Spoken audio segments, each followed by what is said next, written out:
Let's Take This Outside with Marianne Iveson, the podcast where she speaks to athletes, outdoor professionals, and scientists about why they connect with nature. Ray Zahab is a Canadian explorer, ultra-distance runner, and founder of Impossible to Possible. A recent recipient of the Meritorious Service Cross of Canada, Ray is an explorer in residence of the Royal Canadian Geographical Society and fellow of the Royal Geographical Society. In 2015, Canadian Geographic recognized Ray as one of Canada's top explorers. He has ran over 17,000 kilometers across the world's deserts and unsupported expeditions in some of the coldest places on the planet. Ray calls the Capital Region home, where you can see him training, playing, and exploring in his own backyard. Please welcome the incredible Ray Zahab.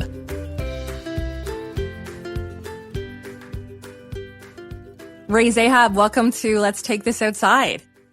It's great to be here. Thank you for having me. I know who you were for a couple of reasons through the community, but we've actually met a couple times, but the most memorable time has to be at Camp Fortune. So I was running hills and you and your beautiful wife were doing the same, and I nerded out, asked you a bunch of questions. We ended up chatting at the bottom of the hill for like 45 minutes. So first of all, how do you get anything done in nature when you're as well known and social as you are? Well, okay. That's like totally like a loaded one of those questions. Like, that's like that just doesn't happen. No, listen, I love being out on the trails and meeting up with people. I remember meeting up with you. I love sharing in something that everybody loves to do, right? Like, you know what it's like. Like, you're out there on the trails and you're meeting up with people that have a similar interest to you and passion for the outdoors. I find that really exciting. I love doing that. And I love talking to people about, trails. Just yesterday or the day before, I was on my trails behind my place. They're not my trails, but they're behind my house. And someone, and I said, "Oh, have you tried?" They're all unmarked trails, like unnamed routes. But I said, "If you tried this trail," I was explaining. They're like, "No, I haven't tried that." I said, "Oh, you got to go check it out." And so, just sharing that, is something that I love to do because we're connected in the outdoors by that same love of the outdoors. So anyhow, I love doing stuff like that. Just to confirm, do you live in Gatineau Park? So right on the edge of Gatineau Park. So we live in Chelsea and very close to the Gatineau Park. And I've lived in Chelsea since 2000. Specifically where we live now, we've lived here since 2009. And it's great. I mean, we're very close to the park proper through a series of trails and whatnot. So, I mean, there's trailheads 50 meters from our house. I mean, it's one of the reasons we chose to live here because we wanted to have access to the outdoors, not only for us, but for our daughters as well. Mm-hmm. And that quality of life that's important to us, which is being outside. Something that I think we might have in common is our love for the area, because you've been from the Arctic to the Sahara to all over the world. And there's something about the area and the Gatineau Park trails that you can still get your training done while enjoying nature. So what is it about? There's always like a geek fest about Gatineau Park whenever I do this. But for you, what is Gatineau Park and what does living in that area mean for you? Oh, wow. Well, I mean, being in Gatineau Park, just that access to outdoors, but what makes it so special, obviously, we're 15, 20 minutes from the nation's capital, right? So, I mean, you've got a large urban center.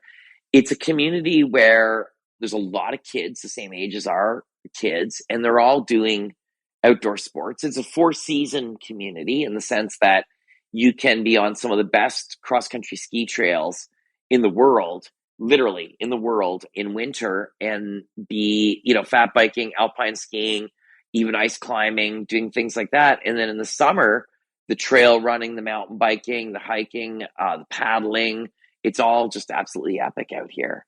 And so I love that aspect of it, that the accessibility to the outdoors is right there. It's a very unique place because of that. And in all the places that I've traveled to, I mean, there's a lot of great outdoor spots all over the world, where that there is that accessibility within communities. But I think Chelsea's just one of those, and Wakefield, like this area, the Gatineau Park region, is just one of those crazy spots that just, happens to be where it is. And then, a population grows around it. I listened to another podcast you were on a couple of years ago. I think it might have been Kelly Dell's, but you were a prime example of it's never too late. So I remember hearing the story that, you used to smoke a pack of cigarettes a day and now you're running these ultra crazy distances. I would love for you to share that story and that transition to where you are now on this podcast, because it's a wonderful story.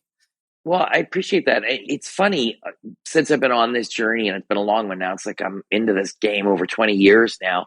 20 years ago, it didn't seem like, at least I didn't know a lot of people that were, finding this sort of life transformation, which I've subsequently come to learn there's tons of people that have. But at the time, I was nearing the age of 30, and I've come to realize, a very unhappy person and very unsatisfied with where my life was. I was having, good times, great friends, all that jazz. But I just deep inside, was just not satisfied with who I was and everything else, and the direction that I was going, the lack of passion that I had in my life. And my younger brother, John, had become this endurance athlete, and he was a mountain biker and a paddler, and he was doing all these crazy sports, and he was really good at them.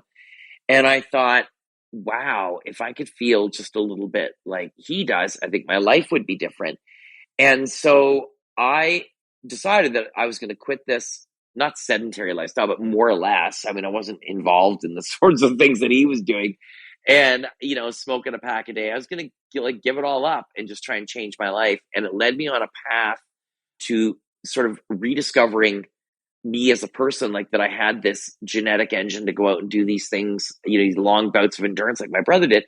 And challenging myself, like for the first time in my life, like taking risks and doing things that I was really uncomfortable with, and actually in some odd way enjoying it and learning from it. And it would lead me from, a guy smoking a pack a day to racing mountain bikes all over the world, to doing ultra marathons all over the world and competing in ultra marathons. As a matter of fact, the first running race I did was a 100-mile running race in the Yukon, and I won it.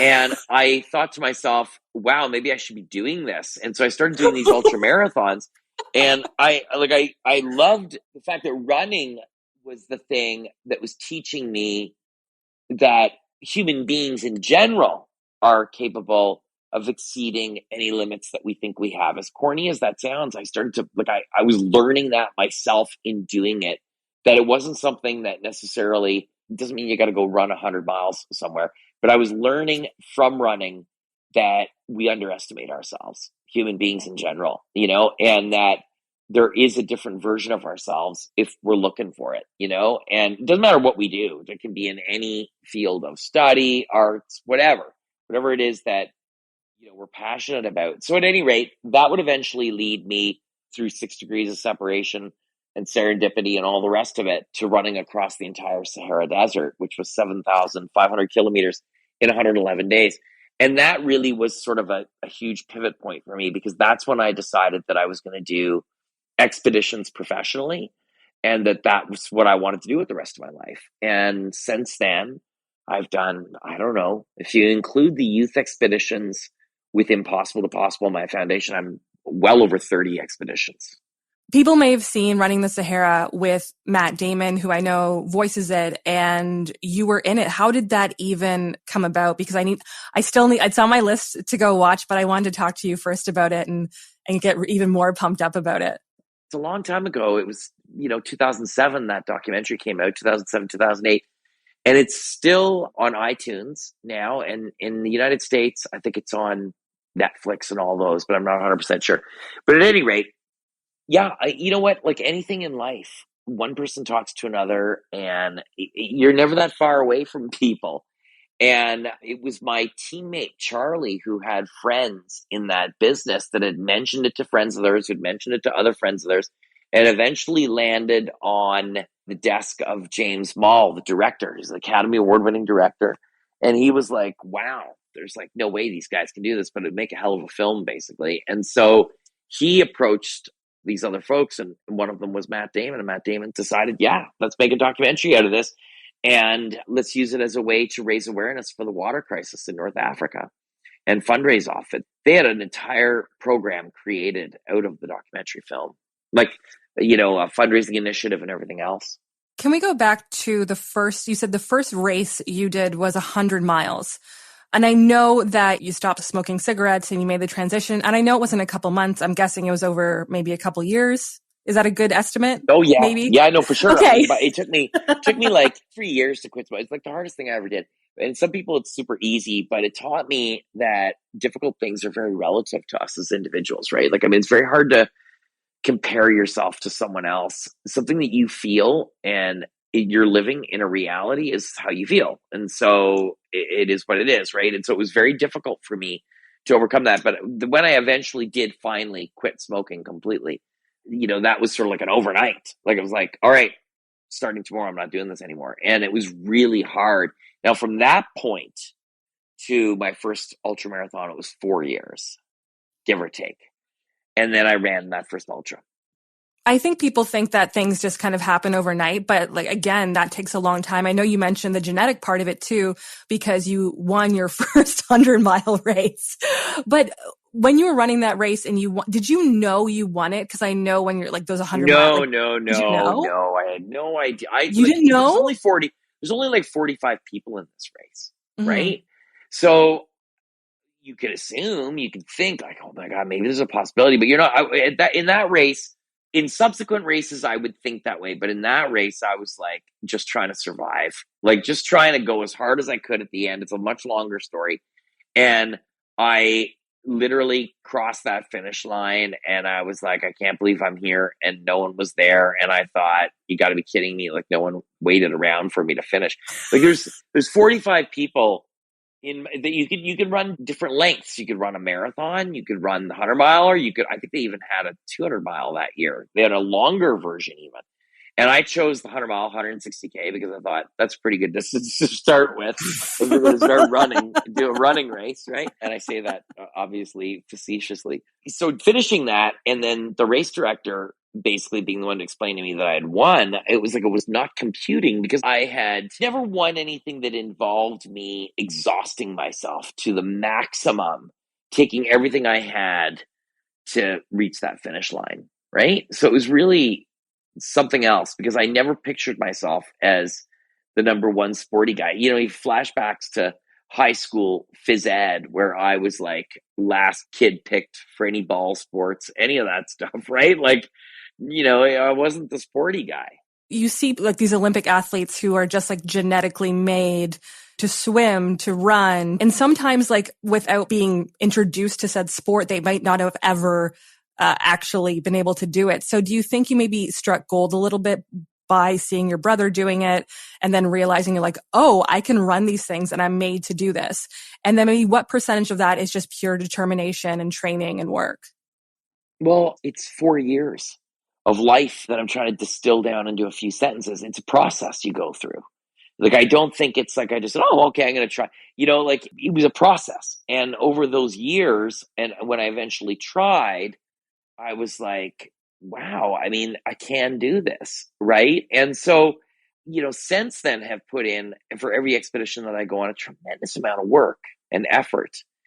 So it's a mix, it's a recipe, like there is with anything. I admire artists. Like, I think art is just absolutely incredible. One of my neighbors is an incredible artist, and just what she creates, I just can't believe it. And I'm like, where does that come from, right? And we each have our thing inside us that we're able to do, that we love to do. And for me, it's exploration. Whether I'm on my feet running, whether I'm on my skis skiing across an Arctic region, it's being in these places. And to be honest with you, it's being in these places like deserts or Arctic regions in their most extreme time of year. Like, I like being in deserts in the summer. I like being in the Arctic regions in winter. I love experiencing these places when they're their most, in our mind, defined. So what does the Arctic look like in the middle of winter? Like, I want to be there. And then further to that, the friendships that I've made in these various places that I visit have been extraordinary. And I have friends all over the world because of adventure. So I think adventure for me has been a way to not only learn about myself, but also learn about other people, make lifelong friends, learn about culture, learn about history, learn about all these different elements. And then lastly to that, share it with students in classrooms who follow my expeditions, which is a huge part of why I do what I do. And we're going to talk about impossible to possible in a couple minutes.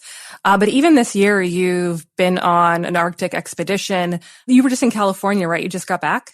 Yeah, I was in California down there because Impossible to Possible is based in Whittier Mm-hmm. in California. And so we were doing a meeting about that and some stuff there. And then, of course, with our coffee business, Capic One, we were meeting with some of our roasters, the people that are going to be doing our roasting, the facility in Southern California, because we'll be roasting in California as well as in Canada, in Ottawa. And I do want to talk about Capic One too. But going from those extremes, from the desert to the Arctic, it probably sounds like they are complete opposite. But I almost want to ask you, what do they have that's so similar? Is it the extreme nature of it? I love them because they are so different and their experiences are different. Even the way you go about planning and executing the expedition is completely different.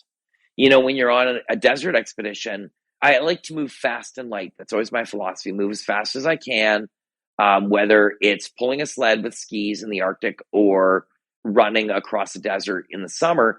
I like to move as swiftly as I can because I'm a very impatient person, but also, be able to experience the environment. So in the Arctic, because you can pull a sled and there's snow all around you to melt for water, you can go self-contained or unsupported or any variation thereof. But in the desert, to go unsupported would mean hauling some giant cart full of water. I'm just not interested in doing that. So I choose to go with minimal resupplies when I'm in the deserts, whether I'm going nonstop across Death Valley or running for 2,000 kilometers across the Gobi Desert or a little less than that across the Namib Desert. I'm taking a backpack and I'm running, 20K at a time or 30K at a time to a resupply point and experiencing the desert that way in the middle of summer. I love the difference between the two. I think your follow-up question was going to be, which do I prefer, the cold or the heat? And I was going to say, which one sucks more? Yeah. They're both notoriously difficult. I've been frostbitten incredibly. I have a hard time dealing with the cold. I find the cold very difficult to deal with, but I absolutely love the Canadian Arctic in winter. I just love it. It's such a mystical and beautiful place. The sky, the color of the sky it's incredible as the sun is just breaking the horizon. That's when I like to be there, right? But some of the desert expeditions have been the most difficult things I've done. Cold, you can always put on another layer. In the heat, it's like you get to a point where the heat is so oppressive that your body won't cool anymore. Like it just simply stops to cool. So that's the part of it that makes it so difficult. I even want to go back to a second when you said you're too impatient, so you just keep going. So it's almost like, let's scrap the whole preparedness part of it and be like, you're just fueled completely by impatience to get through your expeditions. Exactly. It's that, inability to stay focused on anything and just, no, I'm just kidding. I like things to move along and I got to get from point A to point B. And I'm really, when people say to me, well, and the days are really hard and you don't think you can take another step, what motivates you? So I gotta be honest with you, it's like not knowing what's around the bend. That for me is a huge thing.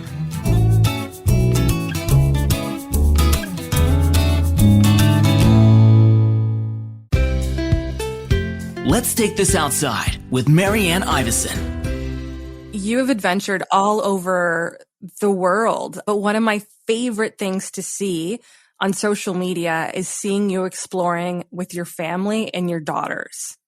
Trail running, cross-country skiing. One of your daughters just got a kayak, a new kayak perhaps?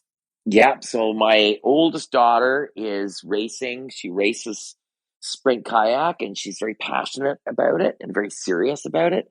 So she just got a new kayak and one of my mountain bikes got sold so she could get a kayak. And so, they're right into it, right? They love sports, but we obviously, as social media always does, we show the great stuff, right? So, there's been many days where we go to get out the door as a family. My wife's an amazing ultra runner. And we go to get out the door and the girls just aren't feeling it that day. So guess what? We don't go that day. So we've tried to never really pressure them. Obviously we're also trying to teach them, hey, listen, you committed to something, don't give up. Try to see it through if you can, right? So if we're out on a trail and it's getting tough and we're already out there, well, let's just see where it can go, But, we try to have no or very little pressure. And so it's not about results. It's about them having a passion and a love for being out there, and exploring and being in the outdoors. That's what's super important to us. Well, they're clearly taking on trail running, but it sounds like they're also adapting to their own loves too, that maybe you aren't a part of, or some things that you don't do, right? That must be cool to see. Absolutely. It's amazing. I mean, like the kayaking is a perfect example. I couldn't even sit on one of those kayaks. I mean, I'd flip it for sure, you know? I remember when we were chatting at Camp Fortune, and I met your wife for a second too, and you told me that, and I would love to know how you found each other too, but she's a very accomplished distance runner as well. So you must do some training together too. I mean, she's super busy with work. Mm-hmm. And combine that with the two kids and, my own work as well, which is in weird hours because I'm communicating with people all over the world, as is she. So we try to get out once a week. That's sort of our commitment. Sometimes it works, sometimes it doesn't. But yeah, I mean, she's done really great. She's done all the 200 milers in the US, that series, What?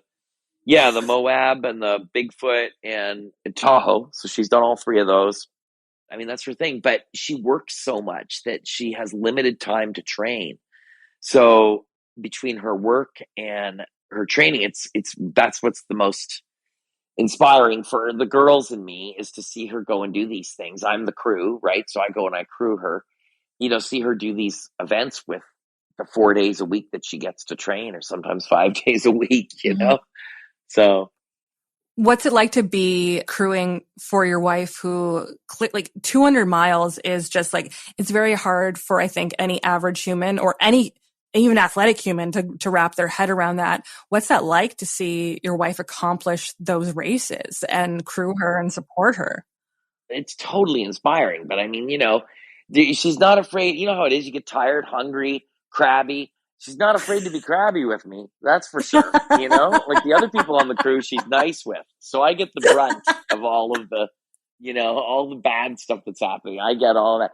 But, all kidding aside, it's great. I mean, I really enjoy crewing, and I especially enjoy crewing her because it's a lot of fun. We go with a group of friends and we make it fun. We have a plan, and most of the times we could stick to the plan, and she goes and she does these things. But it's just crazy seeing her. Like, she's just so focused when she's doing these things that it's more than it's the physical. It's her mental ability so strong that she can just power through and get it done even when she's a wreck.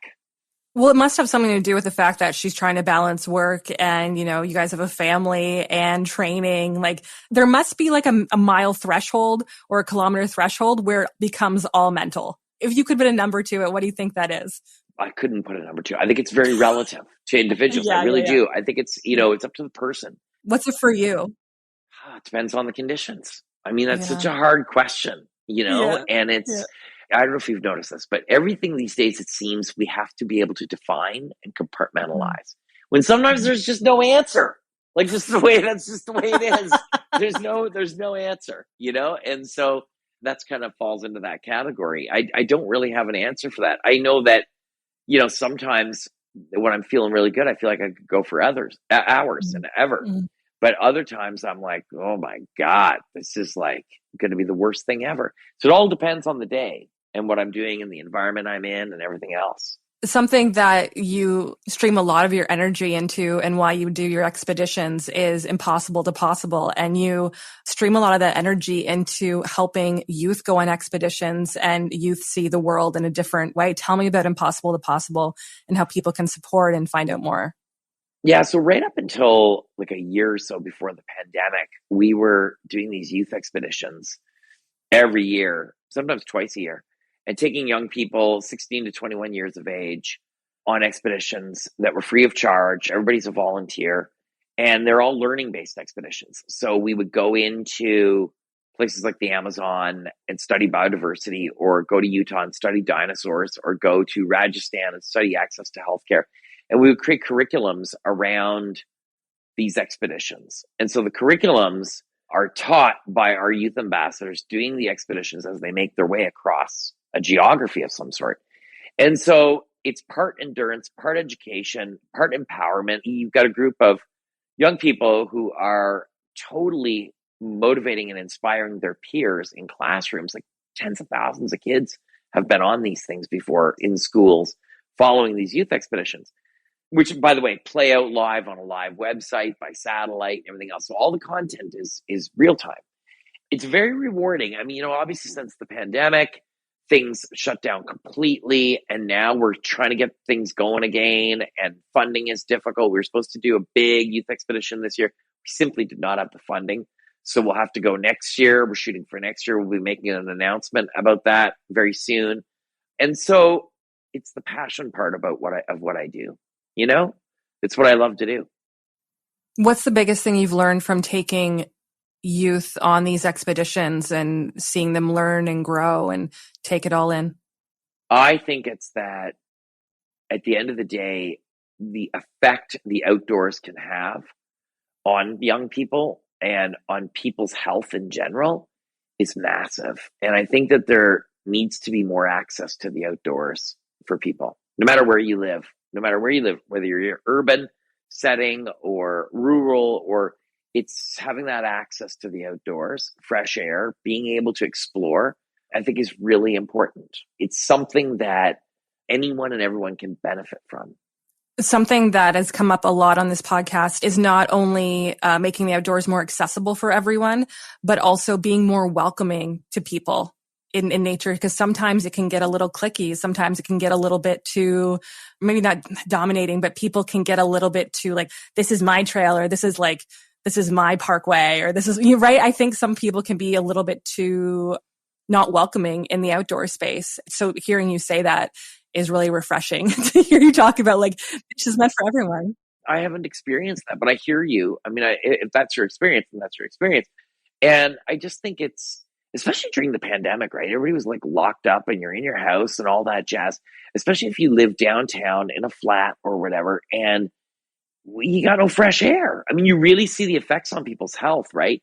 Also, being in the outdoors, not from a healthful perspective, but being in the outdoors and being able to explore, whether it's like your park in your city, an urban park or not, being connected to nature gives you a better appreciation of the planet and for the health of the planet, and understanding how we aren't separate from the ecosystem. I mean, there's a separation that's created, right, in our day-to-day lives between us and the forests, for example.